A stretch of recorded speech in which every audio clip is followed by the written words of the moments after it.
A lei da polaridade afirma que em tudo há dois polos e que esses opostos são realmente apenas os dois extremos da mesma coisa, com muitos graus variados entre eles e que os mesmos podem ser reconciliados.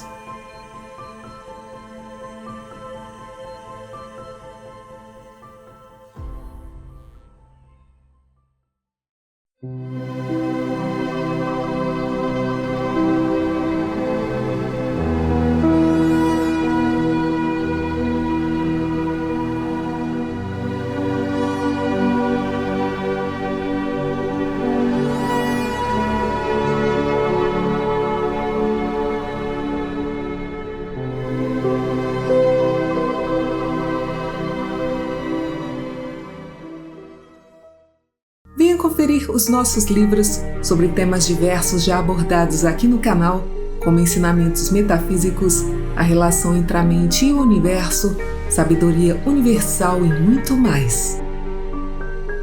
Acesse a nossa página www.poderdoeusuperior.com e adquira já o seu. A quarta lei universal é a lei da polaridade, que sustenta que tudo é dual.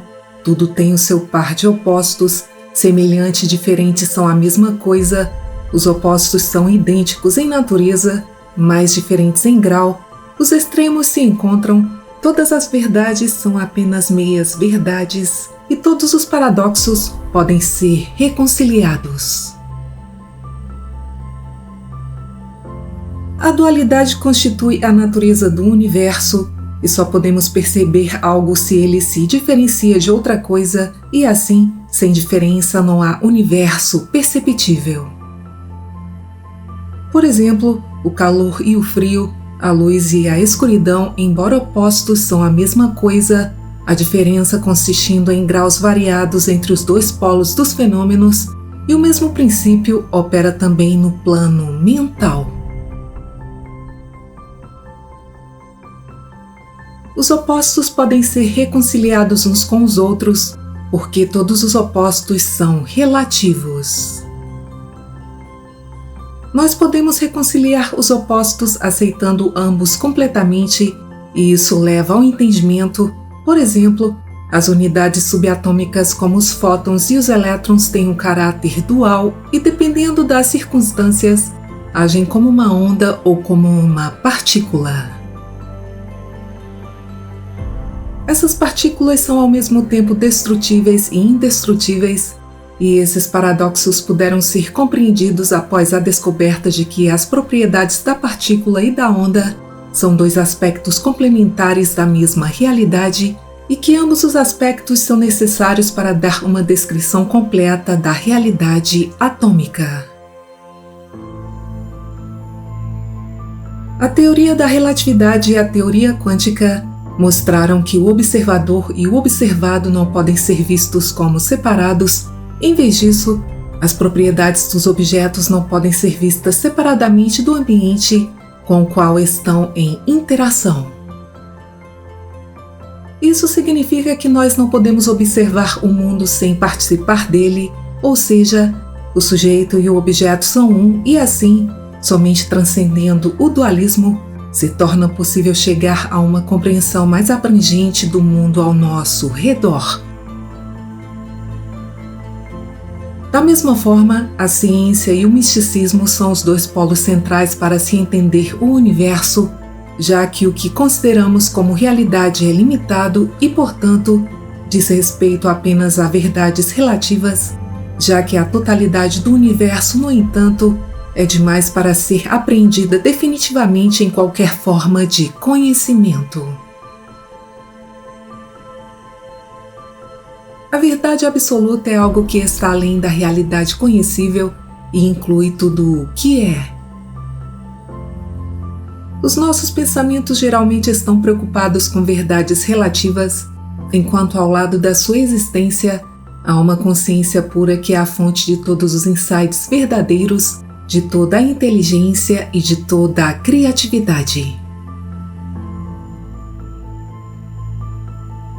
A polaridade emergiu na forma do primeiro oposto, da unidade original, já que antes da primeira vibração original havia um vazio, um vácuo sem forma, e nessa unidade nada se distingue do outro e não existem diferenças, e posteriormente houve um desejo, uma intenção de manifestar e, portanto, de perceber uma grande interação das forças. A consciência pura ou espírito inicia a atividade cósmica através de um movimento inicial que dá origem a uma substância universal ou éter primário, que é a correspondência necessária à simples consciência do espírito do seu próprio ser.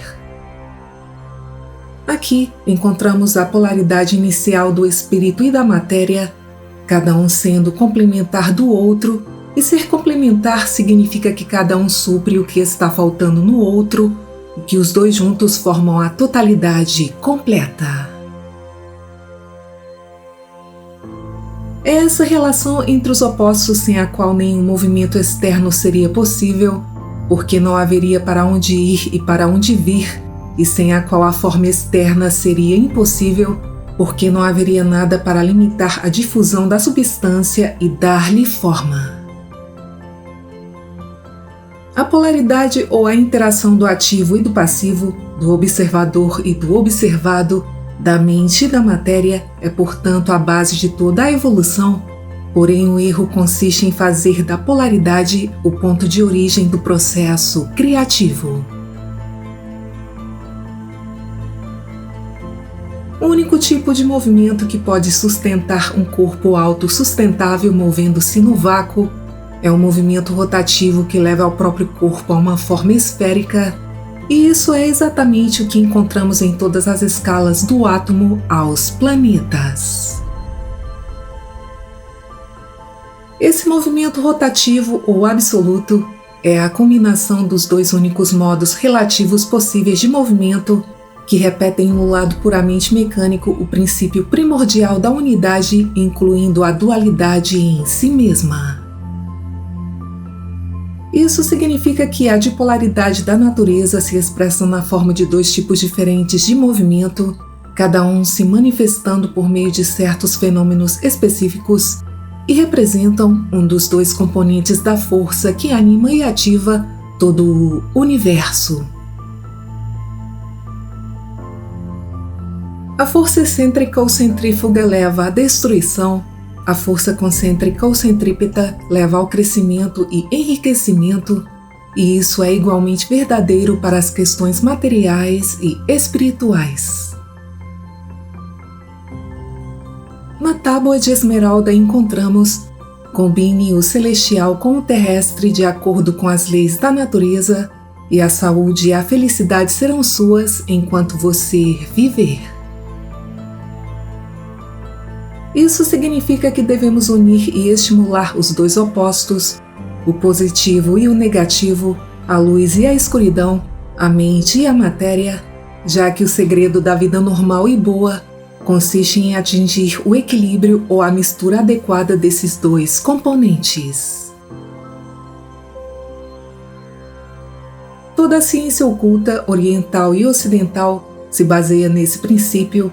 Hakma e Binar, na árvore da vida, Osíris e Ísis, Orfeu e Eurídice, e a cruz em gancho giratória, a suástica, é o símbolo, pois girando no sentido anti-horário é negativa e girando no sentido horário é positiva.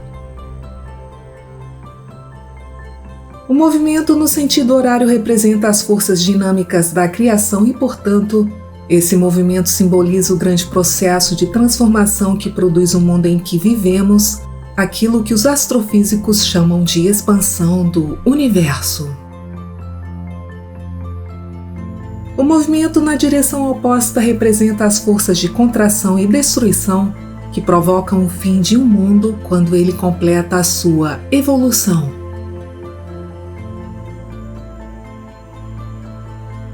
A mesma ação também ocorre em nossas próprias mentes, apenas com a diferença de que ela está sujeita ao princípio da unidade divina. O nosso avanço pessoal na evolução depende do nosso reconhecimento de que nós mesmos damos origens às polaridades particulares que se expressam em todo o nosso mundo de consciência, seja dentro ou fora. Por essas razões, é muito importante perceber que a evolução não é o mesmo que a criação.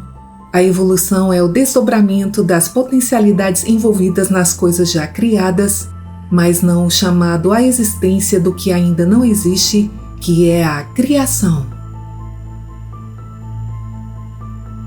Assim como o primeiro, a autocontemplação do espírito produz a polaridade e depois a polaridade produz a manifestação na forma, e é nessa ordem que a sua própria mente opera como um centro subordinado de energia criativa.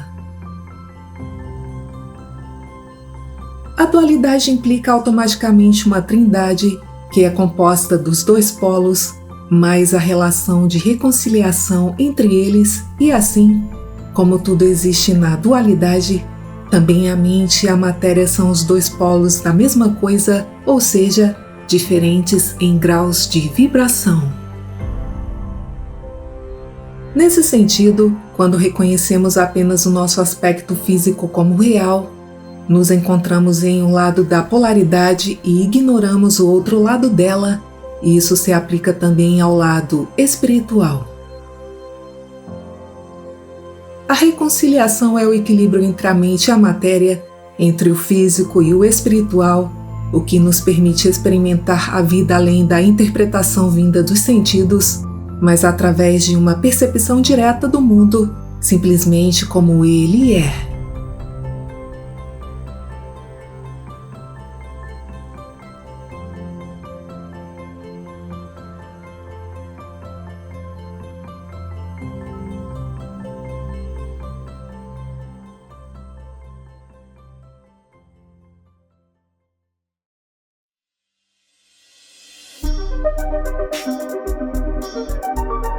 Obrigada por assistir, muita paz, muita luz e até o próximo vídeo.